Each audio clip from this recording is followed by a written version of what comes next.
Patil from SYBMS, your host for the day. Today we have with us the spectacular, courageous, brave heart of the Indian Army, Major Arun Prakash Ambathy, who has joined us through virtual platform. Major Arun Prakash Ambathy has 11 years of national service and is a veteran of the Indian Army's Parachute Regiment, an elite unit of Airborne Special Forces. He has worked in some of the most difficult terrains in Jammu and Kashmir as a member of the anti-insurgency and counter-terrorism grid. He played a significant role in the rapid response team, which is entrusted with responding to strategic out-of-area emergencies around the world. He began leading social enterprises for the youth and persons with disabilities as part of CLAW Global and Operation Blue Freedom. When his injury limited his military participation, his current designation became Director of CLAW Global and Operation Blue Freedom. Whilst also utilizing the expertise of special forces, veterans in all three elements of land, air, and water through mountaineering, scuba diving, skydiving, allied air sports trekking, and extreme terrain survival, Team CLAW specializes in institutionalizing high-end adventure sports for people with disabilities and the able-bodied youth. The Youth Ministry of Tourism has designed Operation Blue Freedom as an incredible India 2.0 event for pushing the boundaries of accessible travel. Now we have Major Arun Prakash Ambathy, sir, with a round of applause, everyone. I request sir to kindly take over the session. Firstly, I would like to thank everyone for turning up in such huge numbers. It's really nice to be in the midst of all of you. I thank you all for turning up for this ideas exchange and the business conclave, right? So she has generously introduced me to you guys as to what's my background, what was I doing, what are we doing right now. So I'll just quickly sum that up. Basically, I'm a veteran from the Special Forces. I got injured in combat, post my combat. While I was recovering in hospital, I started developing ideas for executing social impact projects. In 2019, I joined Major Vivek Jacob, who has been pioneering a lot of initiatives. So since then, we have been working on multiple social impact projects for people with disabilities, for the youth of this country, ecological restoration, so on and so forth. Right. So CLAW is a team of ex-Special Forces soldiers. CLAW stands for Conquer Land, Air, Water. We are a team of ex-Special Forces soldiers with very high degree of proficiency in all three elements of land, air, and water. These are skill sets like extreme mountaineering, survival skills, high altitude endurance, skydiving, scuba diving. These are skill sets that we pick up in very high degrees for efficiency in combat. To be able to execute our task, we need mastery over the terrain, mastery over the elements of land, air, and water. Right. So we pick up these skill sets of skydiving, scuba diving, mountaineering, and high altitude endurance to very high degrees. We realize is that these skill sets have two ways. It can be used as a therapeutic intervention for people with disabilities. Adventure therapy is an institutionalized thing across the globe, right? It's an institutionalized thing across the globe where it is practiced as a therapy for people with mental health issues, people with various physiological conditions. Particularly, scuba diving has been very beneficial for people with disabilities, people recovering from spinal cord injuries. The depth and the pressure of the water acts on their body in multiple ways. The regulated breathing, the pressurized oxygen, the pressurized air that they breathe. All of this has deep physiological benefits for people with disabilities and non-disabled people as well, and has all adventure sports have severe mental health benefits. So we started applying our skills in therapeutic adventure therapy, basically using adventure sports in the outdoors for healing people, right? What we also realized in this journey is that these skill sets can also be repurposed for developing multiple skill specialization courses where you use these skill sets as the base skill and then you add domain specialization. For example, you have high altitude trekking skill, then you can learn high altitude wildlife tracking, while you can become a high altitude cinematographer, or you can become an environmental scientist. So similar, this is one example. So like that, we have mapped multiple domains, and we are adding domain specialization, and we are developing multiple courses. And through the skill ministry, we are certifying people in these courses, right? So that's one of the applications where we saw it as a direct application of our skill set, right? One is in the segment of healing people with disabilities, people with mental health issues, war-wounded veterans. We have conducted free scuba diving camps for several war-injured veterans and people with disabilities, right? So that is a big application. It has got phenomenal benefits. And the second application is the domain specialization, using these skill sets as the base skill to eventually facilitate jobs, right? In India, the predominance of adventure sports is very less because people can't afford it. The current socio-economic needs of the country is such that what we need is food on the plate. You know, adventure, travel, all of these things, recreational activities come little later when you have a surplus income. So we are structuring models in a way that these can be practiced in a remunerative fashion, where you get to live the life of adventure that you want, but at the same time, you can make money out of it. So that's the domain specialization certification courses that we are coming up with, and which we are launching in multiple places, one in the hills, one in the seas, you know. So that is what we are doing. Essentially, what we realize is that, you know, for any business, you know, you guys are all from the business management school, you are pursuing various domains of business. I want to highlight our experience in doing business. You know, we were special forces soldiers in the army, you know, not much business background, we don't understand how the management domain works outside, you know, but we learned and we learn very, very fast. When we pick something, where special forces is a mindset. We have a certain mindset of how to do things, you know. Now that mindset can be repurposed for anything and everything, right? So essentially, we learn very, very fast. We evolve very, very fast, and then we pick things on the fly, right?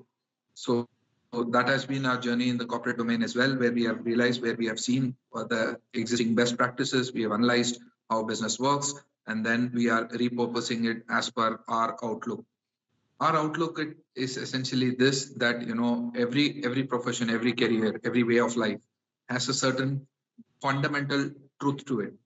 In Indian philosophy, they call it the dharma, you know, that every profession has a certain professional truth to it, and every way of life has a certain truth to it, right? For example, if you're a journalist, there is a certain truth to that.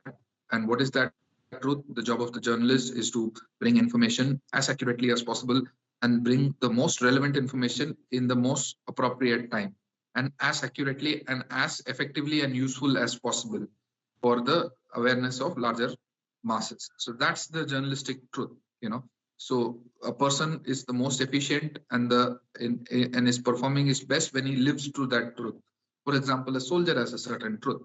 The soldier's truth is this, that, you know, he has to prepare himself, mind, body, and skills, all to be able to, you know, execute his task primarily to defend the land, to neutralize any enemies, and handle any threats, you know. This is what we have. You guys are in Navi Mumbai, not very far away from Pune. You know, I did my graduation in National Defense Academy, Pune, and I've visited Bombay and Navi. I've not visited Navi Mumbai, but I've visited Bombay many times. You know, so this used to be our prayer in National Defense Academy every day in the morning. You know, I'll train my mind and body to execute my task to the highest levels. You know, so that's something that is reinforced into us every day. You know. So similarly, no matter what walk of life you are, what stage of life that you are in right now, and which walk of life or way of life or career or profession that you choose from here on, that career or a profession will have a certain truth, right? So firstly, finding your own personal truth and finding an expression of that in your way of life or the career you choose and aligning that. That is when you have the highest possibility of living to your truth, right? And living to the truth of your career or your profession, that has got the most highest efficiency outcomes. So that is one thing we learned, that, you know, everybody should be doing what they love doing. Now the challenge is to find remunerative ways to do that, right? How do you make sure that you get paid while doing that? So that is where that has been our personal journey as well, where how we started out was we listed out all the things that we wanted to do. Acha, hame ye karna. We want to skydive, we want to scuba dive, we want to climb the mountains. And then we listed all of that. And then, write everything. Okay, we are inspired by forestry. We are special forces soldiers. We operate in the jungles, in the mountains, in the Himalayas, alongside rivers, plenty of natural terrain where there is no civic infrastructure, there are no roads, there are no electrical lines, no mobile towers, right? So we operate in such places, but so by virtue of that, we have a very deep inclination and love for nature, right? We develop this. Okay, so we want to be close to nature, so we want to protect the nature, conserve the nature, and use it in beautiful and harmonious ways. So we listed that out, and then we were very, very passionate. That was one of the reasons why most of us quit the special forces, is because we felt that we had reached the peak of destruction where we could destroy anything. We were the highest form of combat. We were the highest form of destruction. We come in where normal modes of destructions don't work. When very, very specialized surgical and high impact destruction is to be brought down, that is when the special forces are called. So we had reached that pinnacle of destruction. But what we realized that in that journey is that creation is equally more powerful. We understand the relevance and the usefulness of destruction. So we fully respect that. In the awareness and with full respect towards destruction, we all set on a journey of creation as well, where we wanted to apply these skill sets for positive social impact.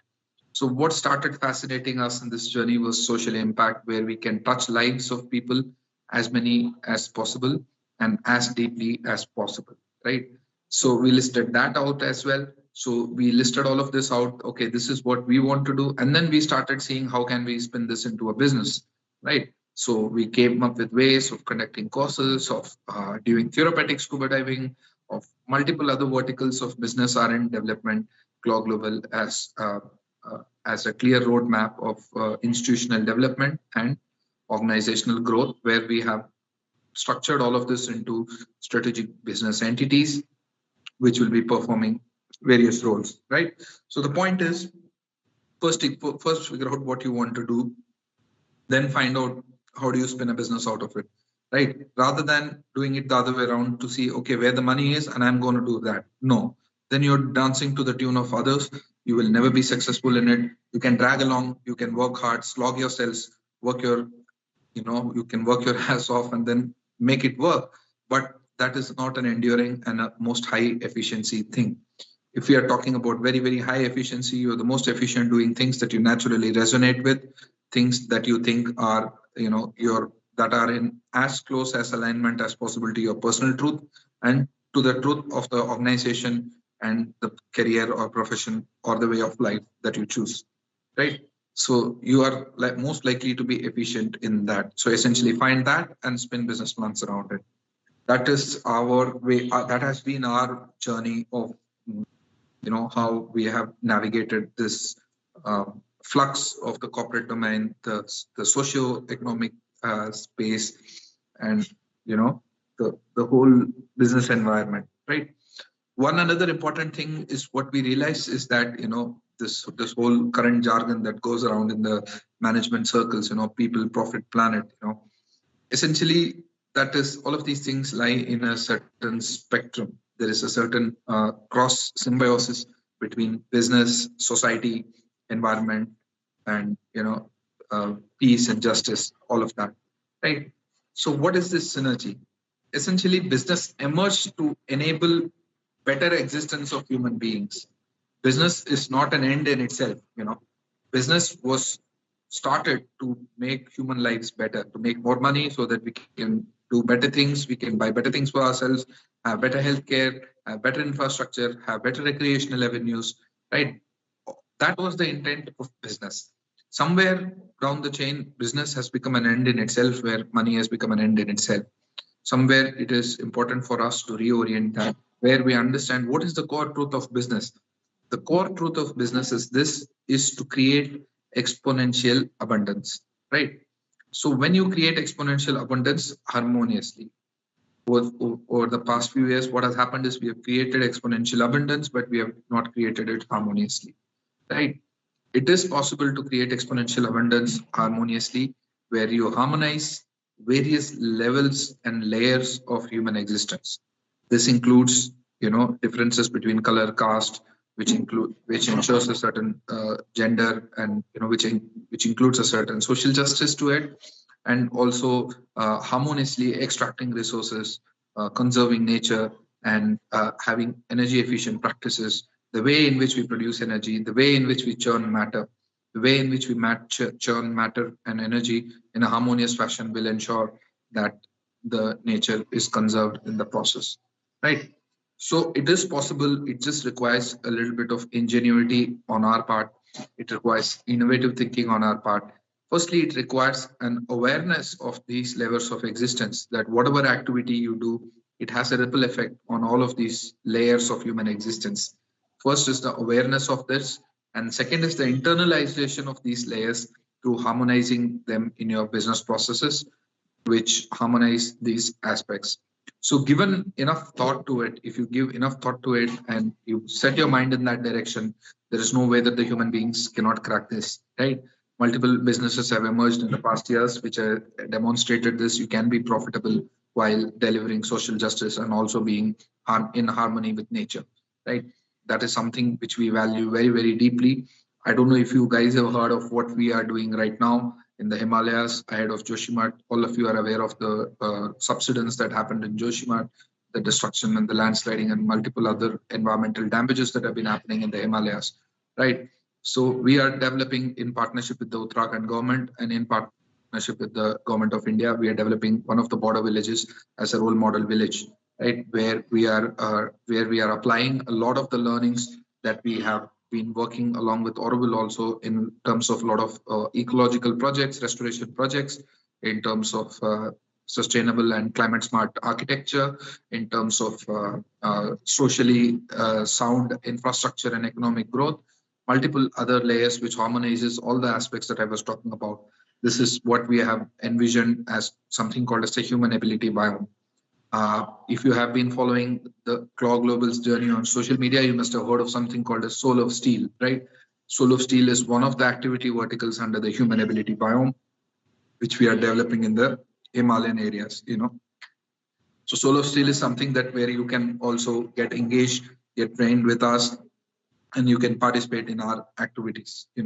So essentially the concepts that I was talking about as to how to harmonize the various layers of human existence, from nature to matter, the living existence, the various divisions, diversity between human beings, and being as inclusive as possible towards people with disabilities, towards all genders, towards all ethnicities, all classes. How can you conduct business in a manner that it benefits them while also it gives you enough economic surplus to be able to further your vision more and more. It is possible. We are on that journey, and that is what we are set out to do, right? So that's a brief outline of what we do and how it interfaces with the theme of today's conclave, that is facing the future together, right? The future of business using sustainability and innovation. I told you sustainability is like the baseline. Sustainability is basically you extract, but you put back enough so that there is enough for subsequent generations, right? But the world has progressed much ahead of sustainability also. I would request you to set your brain on what is the next level beyond sustainability, that is regenerative design, regenerative businesses, regenerative architecture, everything that is regenerative. Basically, you put back more than what you extract. If you extract X amount of minerals, resources from the soil or the land, you put 2X amount back into the soil. You extract energy, you put back more energy back into the system, that is the planet as a whole, right? So that is the current cutting edge, where from sustainability, people have transitioned into the domain of regenerative practices in terms of design, in terms of development protocols, in terms of architecture, in terms of business processes, right? So there are regenerative business which amplify and grow compound on their own. You must have heard of concepts like passive income. There's so much being talked about all of these things. So I would like you to consider beyond sustainability the concept of being regenerative in terms of business processes, in terms of products, in terms of services, everything. It applies everywhere, right?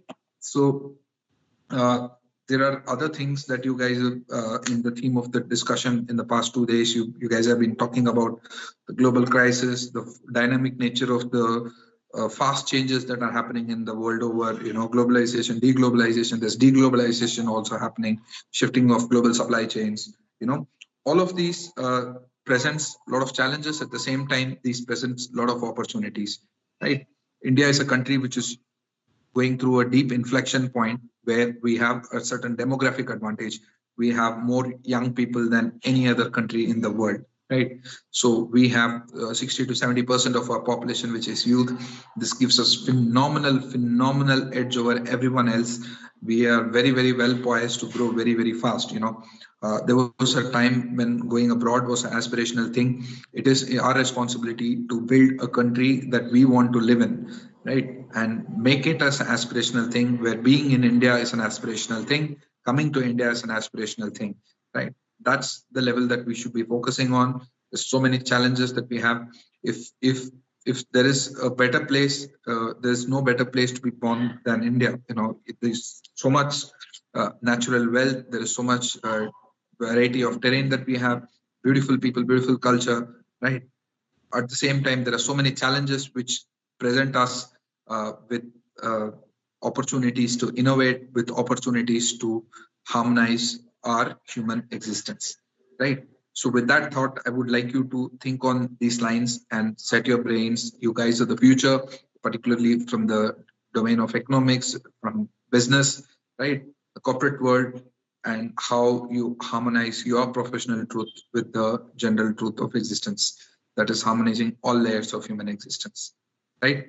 So that is my call to action to you guys. I think with that, we can transition into the next stage where we can look at Q&A discussions and so on. So we have few questions. If you could change something in your life, what would it be? I would like to have more hands, more legs, more time to do all the beautiful things that we have conceptualized. We have phenomenal ideas that we have written down. We are executing them one by one. In fact, that's one thing that I would like you guys to invite. You can go to our website and volunteer. CLAW Global has been executing all of this by a huge team of young volunteers. We get love from all corners of this country. People volunteer with us because through us they learn the special forces way of operating, the mindset, the teamwork styles that we have. So people come on board as all volunteers, as interns. They come, they learn with us, they grow themselves, expand their mind, and then they go back into whatever stream that they are wanting to do. So I would like to extend that opportunity to you guys, where you guys can sign up. On our website, we have listed out a set of domains that we want people in, and where we can mentor you guys. So if you fit into any of that role, you are, more than welcome to come and learn with us. So essentially, coming back to your question as to what would I like, if I could change anything in my life, so far I would not want to change anything in my past. My life has been very, very beautiful. I studied in Kendriya Vidyalaya till class 5. From class 6, I went to Sainik School. Immediately in my 11th standard itself, I wrote the NDA exam. And even before I completed my 12th standard board exam, I got selected for National Defense Academy, right? So I went to National Defense Academy. From there, I completed National Defense Academy, then went for higher military training at the Indian Military Academy in Dehradun. And once I got commissioned as an officer, I volunteered for Special Forces. And then I cleared the Special Forces probation. So as an officer in the Indian Army, that's the highest that you can aim for. That is to get into the Special Forces. I could do that. I could complete. I could reach there. There's nothing that I would, looking back, want to change. There are some unfortunate things that happened on this journey. That things like I suffered injuries during my tenure in the Special Forces. But that's okay. Those were stepping stones for me to learn things. I was set on path of different life journeys. I discovered social impact and several other things. So I wouldn't want to change anything looking back in my life. I have no regrets in my life. Life has been beautiful. The organization has been so beautiful. I've learned so much, If at all I want to change things, I want to change things in the future. There's so many things that we want to do, So yeah, like I told you, I would like to have more hands, more legs, and more mind space to do all the beautiful things that we have conceptualized, and do it as harmoniously, as effectively, as fast as possible. So many things that the world can be in a much beautiful and a better way. We would like to go on that journey even more. Yeah. So earlier in our event, we had Captain Albert Lewis who explained us about SF probation. What is the process of getting into an airborne forces? It's the same. Airborne Special Forces and Special Forces form the part of the same regiment, that is the parachute regiment. This distinction was prevalent when I was in the service, where Airborne Special Forces and Special Forces were slightly different. Right now, both of these have been merged, so the process is the same. So a lot of people in colleges keep asking us, how can I join the Special Forces? There's a beautiful article written by a Special Forces officer, which we usually share. Essentially, the crux of that is that's 10 steps later. First is you complete your college, you finish the written exam, clear the CDS exam or NDA exam or whatever is applicable to your age category. Join the army, complete your training. These things are not so easy, The exam itself is so competitive. Then there is the services selection board, which is super competitive with very, very high degree of, rejection, right? Then you have to join the training. The training is very, very grueling. It's not so easy. So if I ask the cross section of 10 people, how many of you would like to join the army? Let's say 5-6 people say that they would like to join the army. And amongst the people who would like to join the army, if I ask, how many of you would like to join the special forces? Everybody, special forces has been glorified, glamorized in recent times so much that everybody wants to join the special forces, right? But what we have seen is that every year, close to 1,000 people get commissioned as officer in the Indian Army alone, right? So that's a batch of almost 500 people every 6 months who get commissioned from Indian Military Academy, Dehradun, right? Out of these 500 people, we have seen that not more than 10 people volunteer to join in the special force in the first place. By the end of their training, they're like, yeah, work hard already. And why should I sign up for more schools? The special force is not so easy. It's not for everyone, but you have that aspiration now. It's good. But the first step is, complete the training, complete your military training, get selected for military training first, then complete that training, then volunteer for the special forces. Then what to do in the special forces comes later, right? What we have seen is 95% of the people change their mind the day military training starts. 1 week of military training, they're like, yaar, ye jitna jaldi khatam ho jaye aur utna hi mere liye acha hai. Uske baad people want to go into non-fighting arms. They want to go into the Corps of Engineers. They want to go into the Corps of Electrical and Mechanical Engineers. They want to go into Supply Corps. They want to go become teachers, doctors, lawyers within the army. Nobody wants to go into the fighting arms. And even amongst the fighting arms, there are very less people who want to go into the special forces. So things change. So yeah, but at the end of it, if you're still a special forces volunteer, what should you do? That uske liye time hai. A large part of your thing will be catered in your training itself. So you do the military training to the best of your abilities. That will prepare you for the special forces. As far as the probation is concerned, the mental endurance required and the physical endurance required, it's several times higher than what you go in the military training, but it is on the same lines. So essentially, there are a few other intangibles like being a team player, being a trustworthy individual, being a specialist, being a smart fellow, a whole lot of qualities of a special forces soldiers, So those are things that you can sharpen. Essentially, many of them are covered in your basic military training that you will undergo in your military academies, National Defense Academy, Indian Military Academy, right? Doing it to the best of your abilities, what is called as the officer-like qualities. These are there on the internet, Just imbibe that in the highest possible manner, a little bit tweaking. That is all that will be required for the probation. But it's not so easy. There are enough documentaries. I can share that article that I mentioned, but so how do you connect CLAW with sustainability? CLAW Global sustainability has been at our roots. Like I told in the beginning, we are not even looking at sustainability. We are looking at regenerative principles in our business, right? So sustainability is what? Matlab, planet से 10 चीजें लिए, मैं 10 चीजें वापस रख दूंगा ताकि अगले वाले को नुकसान ना हो. That is sustainability. We are saying कि you extract 10x from the world, you put back 20x. That is how human beings will go into a cycle of abundance. All of this conflict, all of this, everything, lack of why we are not evolving, why we are not growing, is derived from the fact that there is lack of relative abundance.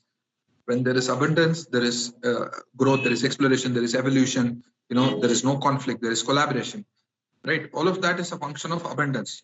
So for abundance, you don't need sustainability. You need to be regenerative. You need to be exponential, right? You need to be exponential, that you take back X, 10X, you give back 20X, you give back 30X. So that is what you need to be doing. How are we doing it? We have identified one very, very important thing is what we realized, that India has a large population of youth, and the youth lacks direction and mindset. And what we realized is that there is a certain key intangibles that we learn in the special forces called as the special forces mindset. Now, this has significant application in all walks of life, applied for creative purposes, right? So we are looking at ways in which we can imbibe this mindset in the youth of this country. How can we train the youth in a manner that they imbibe this mindset, for application in their respective domains, in their domains of business. So essentially what we have done is we are developing training modules where we can diffuse this mindset amongst the youth of this country. I don't have to tell you how to do a startup on Internet of Things or on machine learning or on robotics or on exoskeletons. Those are things that you will imbibe or figure out from your professional background in your business environments. But essentially where we can come in is we can equip you with the right mindset to be able to pick these things. We give you the mindset, you apply it in your walk of life and live a more fulfilling and a more exponentially productive, efficient way of life, right? So that is how CLAW is helping sustainability. We are empowering people to set them on a thought process of exponential growth, cutting edge performance through inculcating this mindset. So we are working on instilling these intangible skill sets in the youth of this country. That's how we are doing. In terms of direct applications also, we are heavily involved in ecological restoration. I manage a forest in Auroville. If you guys have heard of Auroville, I tell whomsoever young people I meet them, I tell them that you have to come to Auroville, visit it. It's a living experimental lab in human existence, where it's a giant university and it's also a giant lab and a giant incubation center all at the same time.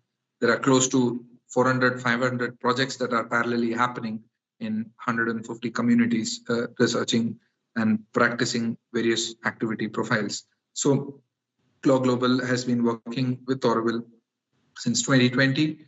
And me personally, since 2018, I've been involved in a reforestation project there, which researches into which is the fastest and the best possible way to reforest a desertified landscape, how to heal landscapes, how to send landscapes on a regenerative pathway, right?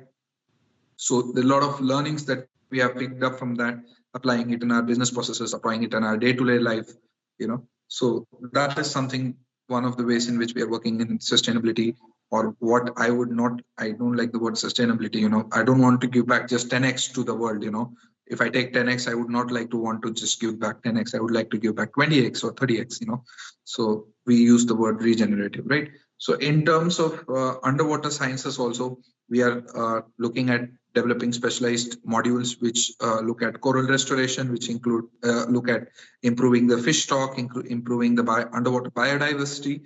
That's the third domain in which we are working directly on sustainability and regenerative practices.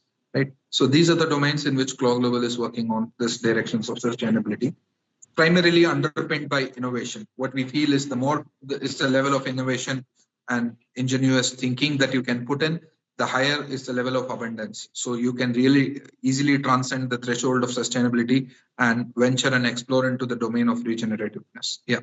So what is the difference between management of CLAW and airborne forces, and similarities as well? Essentially, at the core heart of CLAW Global is it comes from a lot of learnings that we have done in the special forces, right? The way we operate, the team dynamics, how do we operate as a team where every team member complements each other, skill sets, mindset, emotional vulnerabilities. I could have a high time, you could have a low time, we can have highs and lows in life, right? How do we manage and cover for each other? When I'm having a low time, my teammate covers for myself, right? So the science and the art and the beauty, high degrees of efficiency, I can say this with utmost conviction. You take the business world, you take the government agencies, the civil society, NGOs, corporates, and then you take the academia, you take the media. I can vouch for this that we are the most high performing organization in this country.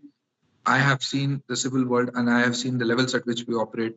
There is a lot that we have to offer to this country where we can teach how to operate efficiently as to how we can reach higher productivity levels. Now we'll open the forum for the audience to ask you questions.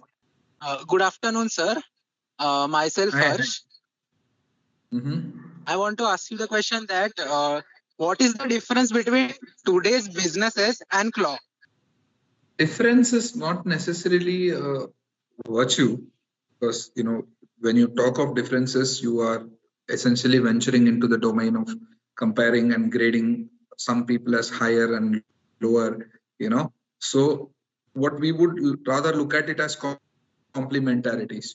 We bring certain things to the table which are not there in the civil domain, and there are certain good things in the civil domain which we imbibe, right? So some of the differences, like I told you, is the special forces ethos that we bring in. There's a lot of intangible skill sets under which the armed forces operate. Now, these skill sets, which are underpinned on trust, efficiency, constant bring in, particularly in terms of the activities, courses, products, and services that we have launched. They are very, very niche segment, which have not been mainstream in this country. If you look at scuba diving for people with disabilities, it was not as popular as what we have managed to make it. Even adaptive adventure sports, that is adventure sports for people with disabilities, it's a very, very niche segment. Similarly, we are working on very, very niche job roles, skill courses, so that is one. So essentially, in the way our working culture, working style, the mindset that we share, the intangible skills, the operating ethics, those are some of the differences and the new things that we bring to the table. And in terms of the products and services that we offer, so we're very, very innovative in nature. So that's some of the differences, I would say.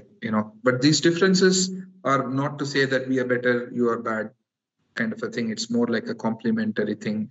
So we bring few things to the table, you bring few things to the table, we complement each other, understands each other's strengths, weaknesses, cover for the weaknesses, magnify the strengths, and we move ahead together. Yeah. Thank you, sir. Good afternoon, sir. Hi. Myself, Archisha. Sir, I have a question. What motivates you to work every day with the same passion? The signs of being driven, so that there is some motivation which drives you, So basically, like I told you, that joining the special forces, that after going through such a grueling training, the fact that you're still ready to sign up for more grueling stuff and more grueling stuff on a daily basis, not as a one-off instance that आज जाके हम Everest चढ़ के आ गए, उसके बाद तो day to day life ही करना है नहीं. Just imagine climbing the Everest every day, So that is what special forces is, right? So to be able to do something like that, you have to be in alignment with your professional truth and your personal truth both, right? Both your professional truth and your personal truth are in alignment. When it is in alignment, that's when you can be as driven as possible. Then you have access to something called as unlimited energy, You can work all 24 hours a day and still not get bored or tired of it. So that happens when you do things that your mind, body, soul, your heart resonates with. What is that activity which is the right intersection of what you're good at and what you like doing and what you're good at, and align that with what the world needs, So that is the synergy between your personal truth and your professional truth, and finding a synergy in that and living your truth unabashedly. Let's say there are certain things that you want to do. So what's your name? I forgot. Archisha. Huh? Archisha. Archisha, right? So Archisha is a certain person. You want to do a certain XYZ thing. Let's say there are no jobs in this world at the moment which let you do just those things. You know? I am saying there is nothing in this world which cannot be monetized. If you go on the internet and see the kind of things that people are making money out of, essentially, what is the learning that you derive from it? That you can make money doing anything. You just need to find creative ways to do that, right? So you stick to your own truth that ये मेरा मुझे तो यही करना life में चाहे जो कुछ भी बोले तो I will find ways to make it remunerative, right? You stick to that and create your own job role or your own ecosystem or your own entrepreneurial journey spun around that core truth of yourself. That's the only way you can find unlimited energy. Or you pick up an existing job role or a job, then pick a job which is as close as possible to your own truth, right? That is the only way you can have access to this higher levels of motivation. These higher levels of motivation come when your day-to-day activities reflect your inner value systems, right? There are things that we value. Some people love power, some people love whatever you love. There are core reasons for which you value. First is finding those out and then living your truth. That's when you access higher drives. Then you are so driven on a core fundamental subconscious level where you're working for it 24 hours. Your mind is constantly thinking in that direction. So you get unlimited energy every day morning. You wake up and you have the same amount of energy, work all day, and the next day you still have the same amount of energy. And you have this for years after years after years, you know. So to tap into that levels of motivations and drive and energy, that's the only way. Now, listen to your heart. Good afternoon, sir. My name is Devaita. The question is, what was life like before NDA? Life like before NDA, National Defense Academy. I was in Sainik schools, class 1 to 5. I studied in Kendriya Vidyalaya in Chennai. My dad was in the central government. He was in the postal department. So till class 5, I studied in Kendriya Vidyalaya. Okay, I'm audible because that screen froze. Okay, yeah. So I was in Kendriya Vidyalaya since till class 5. Before post that, I wrote the entrance exam for Sainik School. I got scholarship. I went to Sainik School Amravati Nagar, which is the Sainik School of Tamil Nadu. Every state has Sainik schools. Maharashtra has Sainik schools, and it has few other armed forces preparatory institutes. So I studied from class 6 to 12th in Sainik School Amravati Nagar. Not the Amravati that is in Maharashtra. Maharashtra also has an Amravati.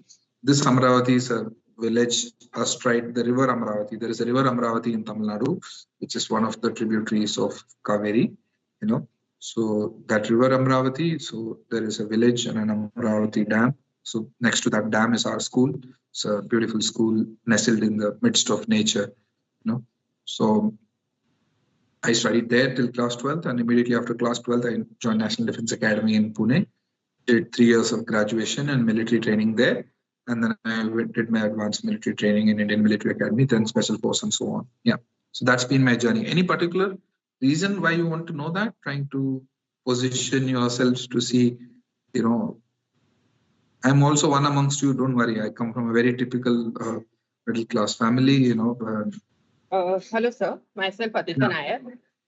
Yeah. So my question to you is that Special Forces training is very hard, and the mental and physical tests you go through is very difficult.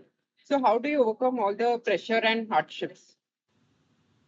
As long as it is a pressure or a hardship, you can never overcome it.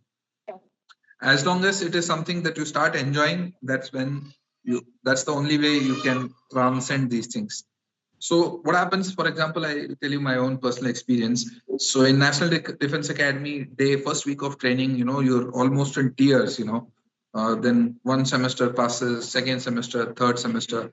By the time you reach fourth term, we don't call it semester in National Defense Academy, we call it term, right? So by the time you reach the fourth term, you start liking the training so much, you know, you start craving it. So at least I had reached that stage when in my fourth term, this navigation part चढ़ना है ना, इधर उधर जंगलों में घूमना है ना, बंदूक चलाना, ये सब चालू जाता तो मजा आने लग गया. So you start taking a liking to it. So as long as you don't like them, you can't really chug along. You cannot chug along. These things are special forces operate at a very, very extreme levels. If you're chugging along, you will either face an injury or you will be perpetually dissatisfied with your life. The only way is if you like those things, that's the only way. Yeah. Good afternoon, sir. Shlok on this side. So actually, my first question is that is there a message for youth from your side? Yeah. For the biggest message that I would like to give is, if after this session, if you guys can go back with one question in your heart, ask this question: why are you doing what you are doing? And ask that several times over till the time you find very deep and meaningful answers, right? So that is one. The second thing is for you to understand your core truth and the context that you are in. Like I told you, India is a country that has a certain set of advantages and challenges and opportunities. What the challenges are, we need to, we have a lot of poor people in this country. We need a lot of socio-economic interventions, right? And the opportunities are, we are a growing economy. We are an economy with a lot of young people. So it is for the young people, that is the people currently in college like you guys, to understand what is your moral responsibility towards this country. And that moral responsibility towards this country is this, that you have to build the country that you would love to live in, and not blame the society, not blame the government, ki job nahi hai, remuneration is low. Then you damn create the ecosystem where the remuneration is high, So take utmost personal responsibility, take fullest personal responsibility, and it is your moral responsibility to create the country that you would love living in, number one. And number two, for you to be able to do that, ask this question: why are you doing what you're doing? So ask your question. If you're in college, why are you in college? Why are you studying? So degree चाहिए, degree क्यों चाहिए? नौकरी चाहिए, नौकरी क्यों चाहिए? पैसा चाहिए, पैसा क्यों चाहिए? ये question several layers बार बार पूछते रहना, you will reach some base level truth inside you, which will give you very deep answers. Those answers will keep you driven. It will drive you, propel you, motivate you to do phenomenal things and get epic shit done, right? So go back, ask these questions: why are you doing what you are doing? Superficial answers नहीं चाहिए. ये अच्छा पढ़ाई कर रहा हूँ इसलिए क्योंकि डिग्री मिल जाएगा. चलो डिग्री से क्या हो जाएगा? नौकरी मिलेगा. नौकरी क्यों चाहिए? पैसा चाहिए. पैसा क्यों चाहिए? Let's say you have family sponsors, you want to feed yourselves, buy yourselves good things. Then ask your question: why do you want good things for yourselves? There will be some core truth inside of you which will resonate with. You want beautiful things because you want to churn matter, you want to churn energy, you want to do innovative things. There are many values that will trigger out of this questioning process. So go back, ask yourself, why are you doing what you're doing? Once you are convinced why you are doing what you are doing, it is a very easy thing to figure out how to do it, right? But the first thing is to be fully internally convinced as to why you are doing what you are doing. उस question का पहले answer पता करो कैसे करना है. There is nothing that YouTube cannot teach you these days, right? Coding classes से लेके एक रोबोटिक आर्म बनाने तक, है ना, आप YouTube से सीख सकते हो, इंटरनेट से सीख सकते हो. अदरवाइज आप लोगों के पास इतना बड़ा सपोर्टिंग इकोसिस्टम है, लाइब्रेरीज हैं, टीचर्स हैं, करिकुलम्स है, दूसरे डिपार्टमेंट का भी जाके भी आप बुक्स लेके भी सीख सकते हो, राइट? आपके पास इतना बड़ा सपोर्टिंग इकोसिस्टम है. पर सबसे पहले ये तो पता करो कि आप क्यों कर रहे हो ये सब. Find out your core truth, find out certain meaning around your own life, and then how to do it is something that is much easier to figure out. But first figure out why are you doing what you're doing. Ask yourself this question. Yeah. So my other question is, we are very near to giving up. Like if the situation says we are near to giving up, how to continue while not giving up? You should not continue when you feel like giving up. You should ask why are you feeling so? There's no point. If you're feeling like giving up, which means you are already on a path that is away from your truth, right? So you have to find out why are you feeling like that, rather than doing the mistake over and over. Essentially, by trying to invoke willpower, by trying to invoke discipline, by trying to invoke incentives, these are the things that people usually recommend when you want to go on while you give up. Think of the glory that will come after that. ये बताया जाता है ना. तो नहीं, वो सब मुझे तो बकवास लगता है. देखो, अगर वैसी चीजें तुम्हें मोटिवेट कर रही है कि इंसेंटिव आपको मोटिवेट कर रहा है, कि आप discipline को invoke कर रहे हो, आप willpower को invoke कर रहे हो to not give up, that is the wrong and a non-sustainable approach. The only sustainable way is find out why are you feeling like giving up in the first place. Essentially, you are doing something that you're not good at, or you are doing something that you don't like doing. These are the only two possibilities. Or you are doing things which is not causing any meaningful impact. है ना? आप ऐसे company में काम कर रहे हो जो चोरी चकोरी कर रहा है, तो मजा ही नहीं आ रहा है ना काम करके, तो तब गिव अप करने का मन कर रहा है. इन तीनों में से कोई कारण होता है जिस वजह से आपको गिव अप करने का मन करता है. अमूमन there are other reasons to it. There are other complications in life that we experience. Right? I'm not trying to oversimplify these things, but essentially, instead of trying to figure out why you feel, instead of going on and on, when you feel like giving up, try to find out why you're feeling like that. The answer to that question will either give you the energy to go ahead and do it if it was the right thing anyways, but you didn't know why it is the right thing. So asking that question will set you back on that path, right? So that's why it is important to ask that question, So that's the best way that you can overcome this emotion of when you feel like giving things up. Yeah. So I am Shlok. So I'm also a CDS aspirant. And I've been following CLAW from its very early days, especially looking up to Major Vivek sir and you as well. So is there a message for CDS aspirants? One step at a time. Human brain is the most efficient when you can only focus at one thing at a time, right? There are 100 things that you want to do right now. You want to clear the CDS exam. After that, you want to clear the SSB. You want to clear the medical. You want to come within the merit list. Then you want to join the military training. Then you want to complete the military training. Then you want to join whichever arm or regiment that you want to do. In that arm or regiment, you want to perform in the best possible way, bring laurels to yourself and the country, right? Those are the things that you want to do. So these are 10, 15 things that you want to do. Your brain cannot focus on all of this. At the moment, the only thing that you need to focus on is in the next immediate step that is in front of you, that is clear that exam first, right? And also be convinced of why you are doing it. That answer to that question should be very, very clear in your head. Otherwise, you're walking into a path of disaster. You will do it, clear it, and still not be satisfied with it. So you have to be clear on why you are doing it. Thank you so much, sir. Thank you so much, sir, for your precious time and motivating and informative session. We are sorry for the technical inconvenience caused. Thank you for cooperating with us. And it was an immense pleasure having you with us and for being part of Business Conclave 2023. Thank you so much. And I would invite your entire college and all people who are here to feel free to volunteer, reach out. We are very, very accessible on social media. You can DM us, personal Instagram, LinkedIn. You can reach out us on LinkedIn if you're looking for. Keep in touch. Thank you so much.